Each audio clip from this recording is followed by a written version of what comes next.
संतों से एक ही चीज मिलती है, प्रार्थना, पुकारना। जैसे मैया को बच्चा पुकारता है, ऐसे पुकारना जीव तो संतों से सीखता है, बिल्कुल हृदय से पुकारना। और यही भक्ति है कि पूरा सच्चे मन से भगवान को पुकारना जब आ जाए तो समझ लेना अब भक्ति है।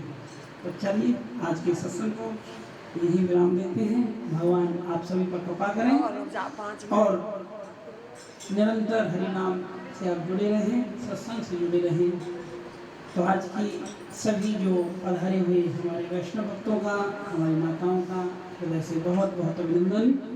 तो पूरी हमने प्रयास किए गुरुदेव हरि गुरु कृपा से एक भक्ति क्या होती है, कहाँ भक्ति का प्रादुर्भाव होता है, कैसे भक्ति आगे बढ़ती है, कैसे भक्ति को हम रोक सकें, ये पूरा सत्संग आज इस विषय पर रहा। आगे फिर हरि गुरु कृपा से कोई ऐसा विषय और लेंगे ताकि फिर सत्संग ये सभा इन भक्तों के दर्शन करने का फिर हमें सौभाग्य मिले। आप सभी का, आपकी वजह से, आपकी कृपा से हमको भी, हमारी वाणी को भी हरि गुण चर्चा करने का, गुणगान करने का हमें सौभाग्य मिला। इसलिए आप सभी के चरणों में हमारा कोटि कोटि नमन वंदन। और आप हृदय में बैठे हुए मेरे श्यामा श्याम से यही प्रार्थना, एक हे श्यामा श्याम जो भी जीवन बचा है अब आपके गुणगान में बीत जाए, आपके चिंतन में बीत जाए, एक क्षण भी हमारा विश्व में बर्बाद न जाए, यही एक कामना होनी भी चाहिए। और यही भावना जब निरंतर हमारे हृदय में बनी रहती है तो गुरुदेव, संत गुरुदेव और राधा रानी उस जीव को बचा भी लेते हैं। ये समस्त शास्त्रों का भक्ति का यही सार है, प्रार्थना। प्रार्थना ही भक्ति का मूल है। ये हरि नाम से करो, कैसे भी करो, भगवान उसको प्रार्थना जो करेगा उसको पात्रता मिल ही जाएगी। प्रार्थना से पात्रता मिलती है, साधन से साधन यद्यपि अत्यंत आवश्यक है, साधन और साधना दोनों आवश्यक नहीं। जैसे हमको दिल्ली जाना है तो ट्रेन नहीं होगी तो दिल्ली जाएंगे कैसे, या कोई भी साधन है, बस कार जो भी है, यदि हमको, लेकिन जब हम दिल्ली पहुंच गए तो उस बस ट्रेन का कोई औचित्य नहीं रह जाता है, फिर तो उसे उतरना ही पड़ता है। यदि उसी में बैठे रहेंगे तो फिर जिस कार्य के लिए दिल्ली आए हैं वो तो कर ही नहीं पाएंगे। तो साधन तब तक है, ये साधनाएं तब तक है तो जब तक भगवान से प्रेम नहीं हुआ। गोपी कौन सी ध्यान लगाती थी, यही भगवान से निरंतर प्रेम करती थी, उनको पुकारती थी। साधक साधनाएं तब तक जब तक भगवान से प्रेम नहीं हुआ। तो साधन साधना पर बहुत जरूरी है।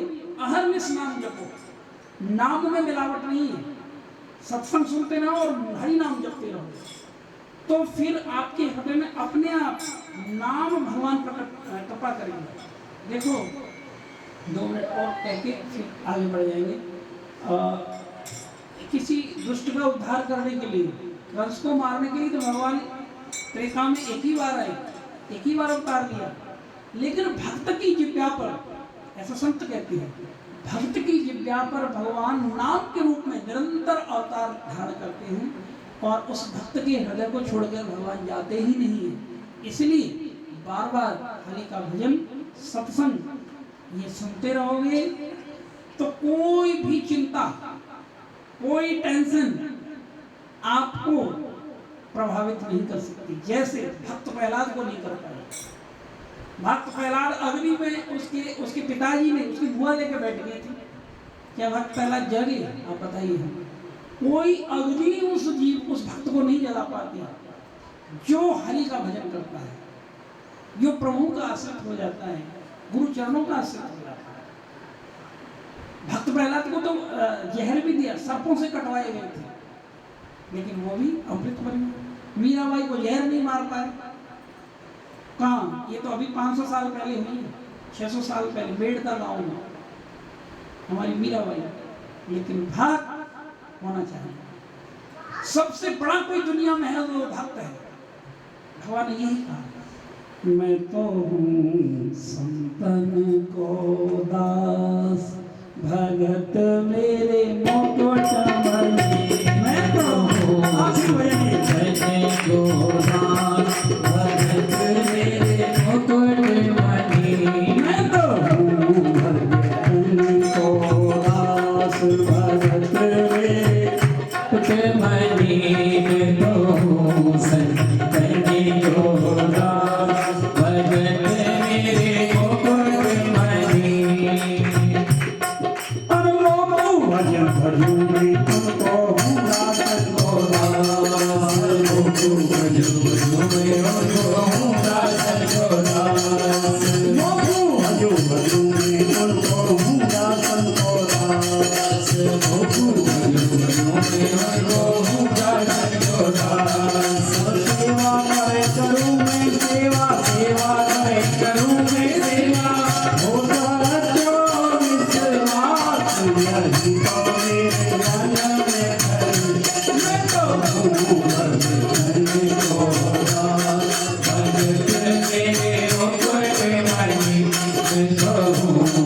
झूठा खाओ गले लगाओ नहीं जाती डोलियां।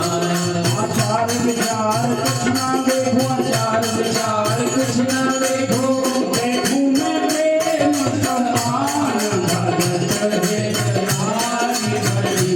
मैं कहूँ कभी को ना भगत मेरे मुकट मनी।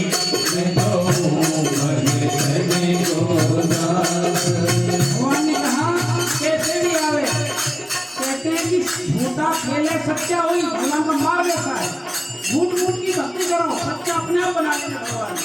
झूठा खेले सच्चा होई और सच्चा खेले दुर्लभ होई, और कुछ सच्ची भक्ति को दुर्लभ ही करता है। भगवान ने कहा और जो कोई भक्ति करे कपट से उसको भी अपनाऊं, जो कोई भक्ति करे कपट से उसको भी अपनाऊं, जो कोई भक्ति करे कपट से उसको भी अपनाऊं, जो कोई भक्ति करे कपट से उसको भी अपनाऊं। और साम राम और दंड भेद से, साम राम और दंड भेद से सीधे रास्ते आओ, नगर से असल नहीं।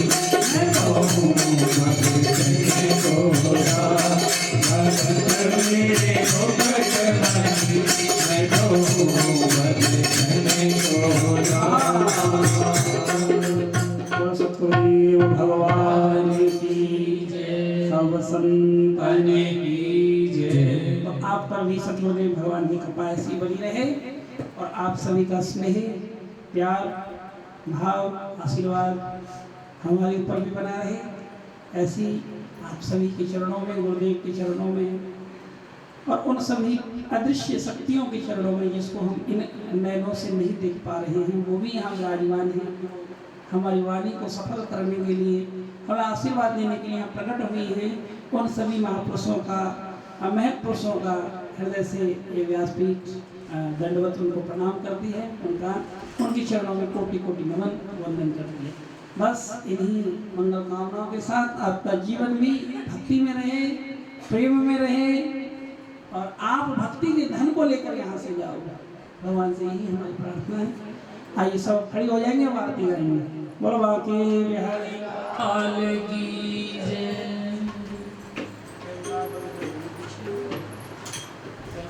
बोलो वृंदावन बिहारी लाल की जय।